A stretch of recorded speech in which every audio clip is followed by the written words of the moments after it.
Share forfeiture. Forfeiture का मतलब समझे?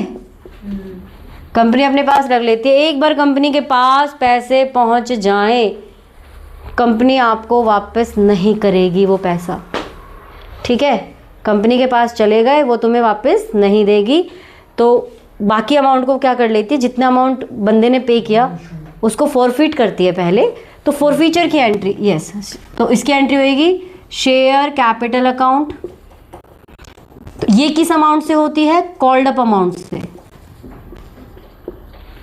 जितना कंपनी ने कॉल किया, भाई 10 रुपए का शेयर है, हो सकता है लास्ट कॉल कॉल्ड ही ना करी हो, तो जितनी आपका जहां हो सकता है अलॉटमेंट के बाद फॉरफिट कर लिया हो, तो कॉल्ड अप अमाउंट हमेशा याद रखना। शेयर कैपिटल में कौन सा अमाउंट आएगा? कॉल्ड अप अमाउंट, ठीक है? अगर प्रीमियम नहीं मिला, मान लीजिए अलॉटमेंट नहीं मिला, तो मतलब हमें प्रीमियम भी नहीं मिला, ठीक है? तो अगर प्रीमियम नहीं मिला, SP account, premium not received. याद रखिएगा, कॉल्ड अप में प्रीमियम कभी इंक्लूड नहीं होता। कॉल्ड अप मतलब शेयर का कॉल्ड अप, प्रीमियम अलग है। अगर प्रीमियम आपको मिल गया तो प्रीमियम को आपको देखना भी नहीं है, प्रीमियम को छूना भी नहीं है, कुछ नहीं करना है।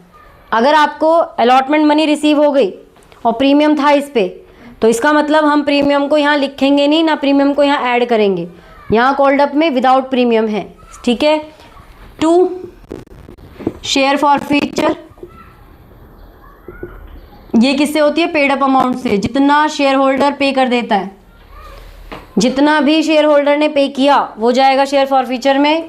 और 2 कॉल्स इन एरियर, जितना भी आप चाहिए तो इसको अलग अलग लिख सकते हैं। अलग अलग कैसे? अगर शेयर अलॉटमेंट पे है तो शेयर अलॉटमेंट लिख सकते हैं, फर्स्ट कॉल पे है तो शेयर फर्स्ट कॉल लिख सकते हैं, और चाहिए तो दोनों को जोड़ के भी लिख सकते हैं। बट मैं क्या बोलती हूँ, अलग अलग लिखो, आपके लिए आसान रहेगा। तो ये थी आपकी फॉरफीचर की एंट्री। देन उसको रीइशू की एंट्री हो जाएगी। रीइशू की एंट्री, बैंक अकाउंट डेबिट। अगर लॉस पे इशू करा है तो share forfeiture account debit. 2 share capital. Fully paid up है तो यहाँ पे फुल्ली पेड अप आएगा, जितने लॉस है यहाँ पे आएगा आपका लॉस। भाई 10 रुपए का शेयर था, 8 रुपए में रीइशू कर दिया, तो यहाँ पे जितना अमाउंट रीइशू हुआ है उससे आएगा। 2 रुपए अगर लॉस हुआ है तो लॉस से आएगा, यहाँ पे उसका पेड अप वैल्यू आएगा, ठीक है? फिर जाएगा आपका capital reserve transfer, share forfeiture account debit. 2 capital reserve,